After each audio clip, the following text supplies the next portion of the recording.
आपका जो क्वेश्चन है जेएसवी से रिलेटेड वो मैं अपने इंस्टाग्राम पे भी शेयर कर दूंगा, और इस वीडियो को जो भी देखेगा जो जेएसवी पे आया है तो मैं उनको आपके साथ कनेक्ट कर दूंगा। लेकिन जेएसवी जॉब सीकर वीज़ा के हवाले से मैं एक और चीज़ शेयर करना चाहता हूँ। जॉब सीकर वीज़ा के ऊपर मैंने कई वीडियोस बनाई थी, कोई आई थिंक 2-3 साल पहले, और ये एक बहुत अच्छी ऑप्शन है। जर्मनी आके यहाँ पे थोड़ा सा टाइम गुजार के आप अपनी फील्ड के अंदर जॉब ढूंढ सकते हैं। लेकिन साथ ही साथ मैं आपको बताना चाहूँगा कि जो कुछ चेंजेस हुई हैं जर्मनी में पिछले कोई 1-2 सालों के अंदर अंदर, और वो ये हैं कि अगर तो आप जेएसवी पे आ रहे हैं टेक्निकल क्वालिफ़िकेशंस के साथ और आपका टेक्निकल बैकग्राउंड है, उसमें एक्सपीरियंस है और आपने टेक्निकल फील्ड में ही जॉब ढूंढनी है, फिर तो ठीक है। फिर मैं रिकमेंड करूँगा कि आप आएँ जेएसवी पे और आप जॉब ढूंढें। बहुत सारी टेक्निकल जॉब्स अवेलेबल है, लेकिन of course depending on your skill set और आपका एक्सपीरियंस और आपकी क्वालिफ़िकेशन उसकी बेस पे।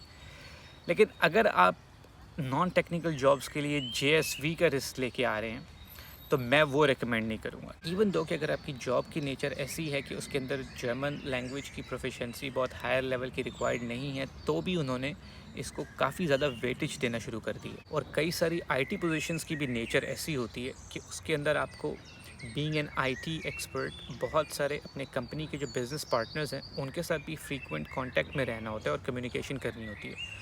तो वो आपके जो पार्टनर्स हैं वो अगर डाख रीजन से हों, जर्मनी, ऑस्ट्रिया, स्विट्ज़रलैंड, जो कि जर्मन लैंग्वेज बोलते हैं, तो उसके अंदर भी बहुत सारी कॉम्प्लिकेशंस आती हैं। खैर, बैक टू द पॉइंट कि जॉब सीकर पे नॉन टेक्निकल जॉब ढूंढने के लिए आना क्यों एक वाइज डिसीजन नहीं है, वो इसलिए क्योंकि जब आप जॉब सीकर पे आएंगे तो आपको बहुत सारी कॉस्ट उसकी पे करनी पड़ेगी। आपको अपनी अकोमोडेशन का पे करना पड़ेगा, आपको अपनी हेल्थ इंश्योरेंस का पे करना पड़ेगा, आपको फूड का पे करना पड़ेगा, आपको ट्रांसपोर्टेशन का पे करना पड़ेगा।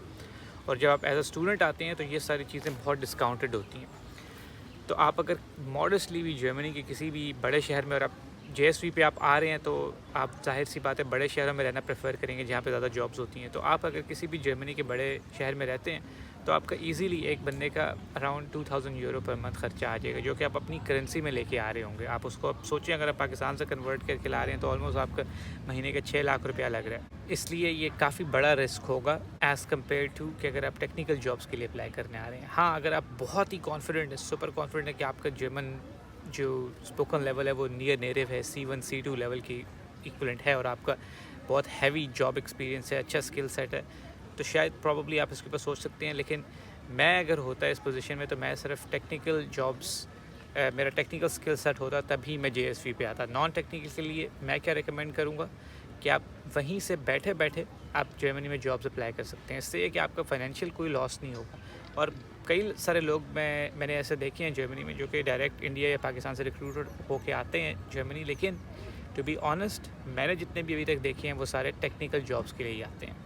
इसलिए ये इसके प्रोज एंड कॉन्स हैं, आप जहन में रख लीजिएगा। मेरी इसके ऊपर यही रिकमेंडेशन होगी। उसके अलावा अगर आप लोगों के कोई और क्वेश्चंस हैं तो आप इंस्टाग्राम पे जाएँ, मुझे यहाँ पे फॉलो करें, वहाँ पे क्वेश्चन कर सकते हैं, या आप इस वीडियो के अंदर कमेंट्स में अपने क्वेश्चन शेयर कर सकते हैं। नेक्स्ट वीडियो में दोबारा मुलाकात होगी। Thank you.